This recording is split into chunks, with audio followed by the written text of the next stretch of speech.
Thank you very much, Aaron Noonan. Great to catch up there with David Russell in the lane as we build up towards qualifying for the High-Tech Oils Bathurst 6-hour improved production race number 2 of the weekend coming up. Brian Vanderwager here with Gary O'Brien alongside me. Gary, it's been a little bit truncated so far this weekend. Race 1 this morning, unfortunately, safety car. Yeah, 55 cars here this weekend, and unfortunately, as you reiterated, we had dramas very early on. Andrew McMaster and Matt Burks had it coming together. We think it about Griffin's Bend and the McMaster BMW, lucky not to do the Wall of Death ride through the inside of that corner. So unfortunately, by the time they cleared up, they were under safety car right till the flag. Massive field of cars here this weekend for the Revolution Racegear improved production. There was 55 entered at the start of the weekend. We have lost a few as the weekend has gone on. 50 now for race number 2 of the weekend. But it was interesting, wasn't it, earlier on today? Adam Poole, great start, but it was actually Luke Gretsch combo that really was able to get that opening start and lead before the safety car came out. Well, he did. He actually won the start and led, and somewhere between the accident and the back to the start line, Adam Poole got ahead. He was 2 seconds faster in qualifying, so we expected him to do really well. Some of them it didn't fare quite so well. Lee Forrest, well, I did see leaving the pits. He's probably done more improved productions in national type events, not necessarily nationals, because he's been all over the country. He's missed 1 nationals, and you know which one it was? Home state of Tasmania. Oh, no. He was ill at the time. I think celebrating 40 years of racing 40 years, this weekend. yeah. The team's got all the T-shirts all made up this weekend as well, which is great to see. Unfortunately, Lee's been a bit of a bad boy. He had a contact with Shad Hassan in practice and got relegated rear of the grid and didn't start. But also Steve Drearden's had some issues.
Turbo-powered cars going away, but across the top of the mountain, and we've seen this already. The 2-litre cars are in a world of their own.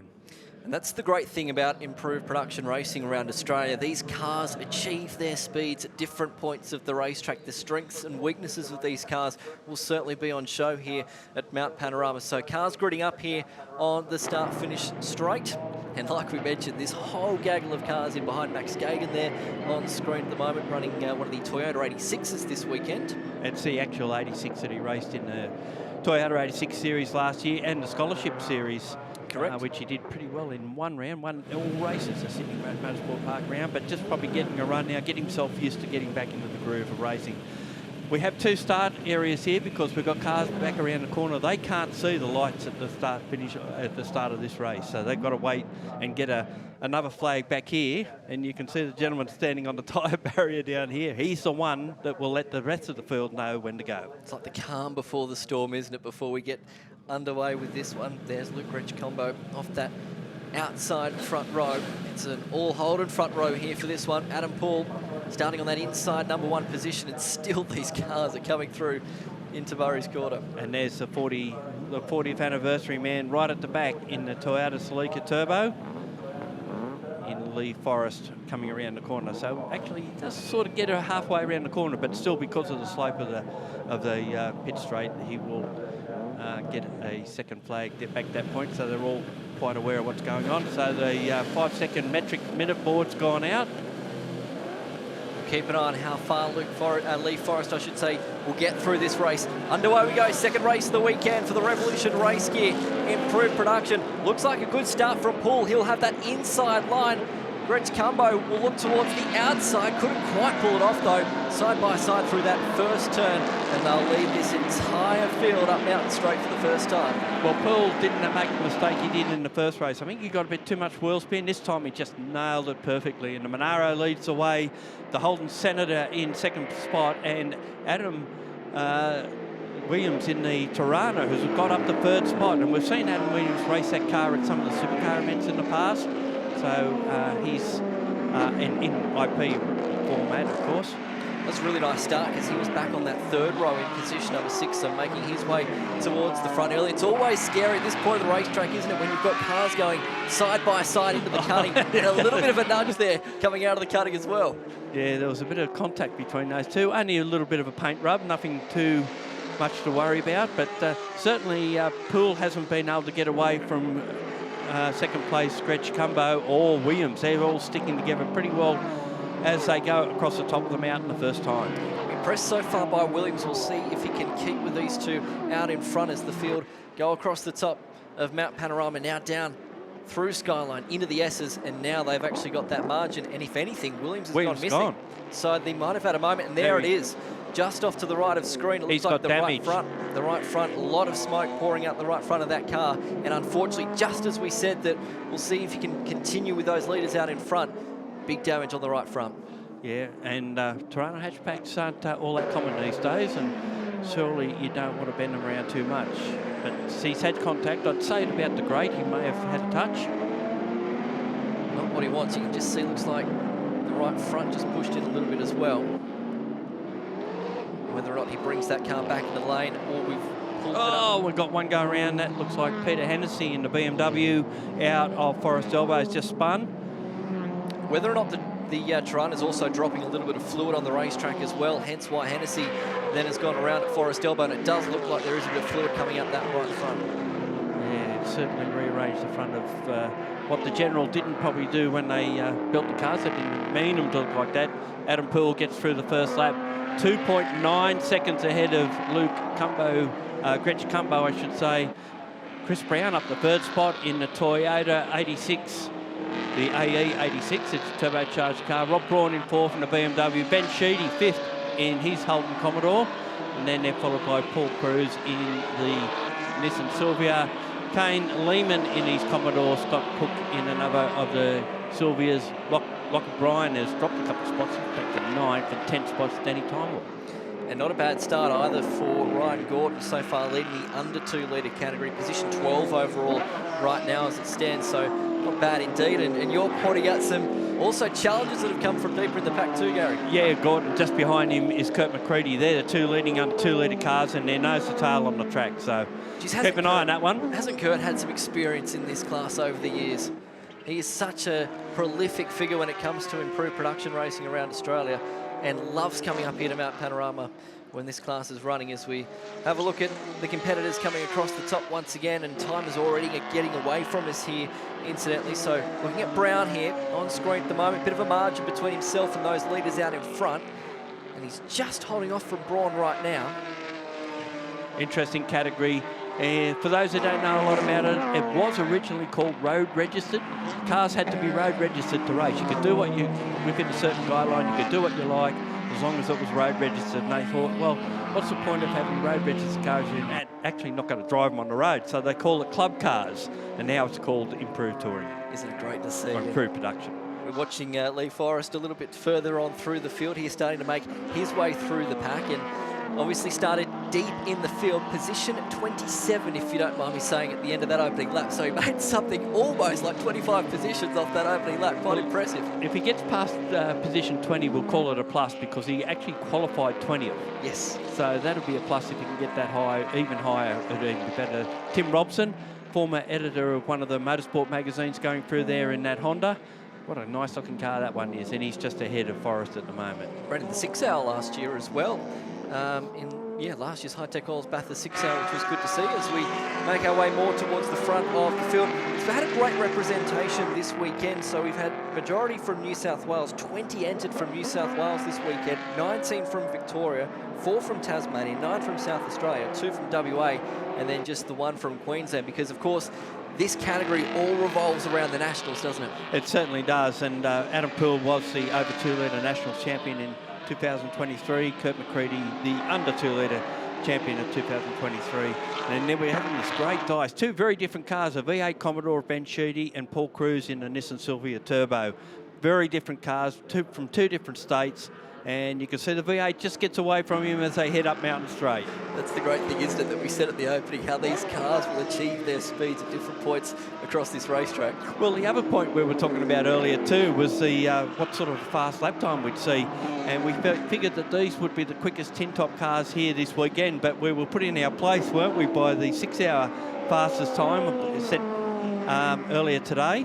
But at the moment, Adam Poole's just done a 21.27. Not bad, is it? It's almost bang on the mark for what we saw in practice 3 for Hi-Tech Oil's Bathurst 6-hour. We'll touch on that a little bit later on once we get into qualifying. There's David Rogers up the inside of one of the Commodores. David Rogers from Tamworth, northern New South Wales, former saloon car driver. The engine in that car came out of one of Ray Hislop's Falcons earlier on. Here's the replay of the Tirana after it had its little bit of contact. We assume it was with the wall, and the Monaro that came in behind him, and then Hennessy had that spin. So you were correct there. There must have been a bit of fluid down, and unfortunately it caught the BMW out more so than anyone else. And was lucky here that it didn't come back onto the racetrack as well. Watch Max Gagan in the 86, the Toyota 86. Watch out, he has to stand on the anchors here, and then just as Hennessy's rear starts to come back out onto the racetrack, Gagan was able to squeak on through and keep that car nice and clean. And unfortunately for him, because he would have lost momentum and all those bigger cars behind him would have just gone past him. It's unfortunate, but those things do happen. Poole out in front, he's extended the margin 13 seconds. It might lower that best lap of the race so far as he comes back across the start-finish line at 2:20, if you don't mind me saying. So he is continuing to march out in front as we have a look at the Sylvia heading down Conrod Straight, being passed by a much quicker Holden. Trying to catch, I think that's his Cook car, so he's dropping, might not be. But certainly with him, and Commodores, the V8s obviously have a little bit more in the straight line, what they call straight line handling. So some people subscribe to the bring the biggest weapon you can to the track, and therefore you shall win. I always remember a heading many years ago, thou shalt take cubes to the mountain. Oh, you've been up here many, many times, haven't you, Garrett? The doyen of being attendees at the Mount Panorama circuit, you are. Yeah, a couple of times I've been here. What is it, 758 for you? Something around that number. We just caught a glimpse of that green Nissan in the background. That's the under 2-litre car of Kurt McCready and Ryan Gordon in a similar looking car, which is sort of blue throughout, and they're still running second and first respectively in this class. And looks like Sheedy may have lost a spot to Lehman just on this lap. That's Lehman leading the way. Sheedy in the white and blue car, and Cruz the next one through, followed then I think by Lachlan McBrien in the BMW. About halfway through this race as well, as you can see on our screen on the top left, just under 7.5 minutes to go here in race 2 of the weekend for the Revolution Racegear improved production. It's certainly been a better race than we had this morning, and it's great to see these cars actually flex their muscles and come here. The variety of cars that's in the field, and someone's just then made a complete liar out of me by spinning off into the gravel trap coming out of the chase. That's car 27, and that's Don Coppola. A fair way off down there at the chase, but of course that is a pretty precarious spot here at Mount Panorama, and I'm just looking to see if we'll get a safety car. We'll get a replay here though first. Just off towards the left of the screen, and wow, that's been a big off. In fact, it might have even been some sort of a brake failure. Look how he's travelled through the sand trap there. I tell you what, he's lucky he didn't go in there sideways, otherwise... We've seen cars roll through there. Correct, yeah. Correct. So whether or not he had a bit of a brake failure, and was very lucky, and good heads-up driving, in fact, not to collect the car in front and take it off towards drivers right in there and onto the grass. And we've gone safety car now as a result. Well, you sometimes wonder if it's when you know you can't pull up and you're going through, do you put your foot down to try and get through the gravel? That's right, yeah, that's exactly right. So it's a tricky little part of the racetrack, and that sand and gravel trap is very deep there as well. It does a great job of arresting the speed of the car. So unfortunately, under safety car here with just under 6 minutes to go. Adam Poole leading Gretsch Cumbo at the moment. Brown in position number 3 from Braun and Lehman. And it looks like Kurt McCready was actually able to jump up into the lead. How lucky was that? Of the under 2 litre they category. They actually gave $1,000 to the pole sitters in both under and over 3 litre. Came from their sponsor this weekend, which Revolution Racegear were the ones that are backing it. So got a nice little incentive, you might say. Correct. So it's going to take a little bit of time to get this car out of the sand trap from down there, and with a little over 5 minutes now to go in this race, whether or not we get back underway is going to be the next question indeed. And that car, as you can see, is very well beached down there at the chase. Now you might say, well, that's a fair way off the track, but it is at a fast part of the track, and if one car can get there, certainly another can, and that's why we have safety car conditions. And we've seen a lot of those moments over time. So another replay here coming up, and it's the exact moment. So watch when the car comes in screen. You just see it off towards the left there, and look how he goes onto the grass to avoid the car in front. So he's done a really good job of not having a bigger incident there, but at the same time, very lucky that he sort of went into that sand trap straight. Otherwise, that could have been a much, much bigger moment. That was almost warp speed, wasn't it? Yeah, so exactly right. Exactly right. So under control of the safety car for the first time in this race.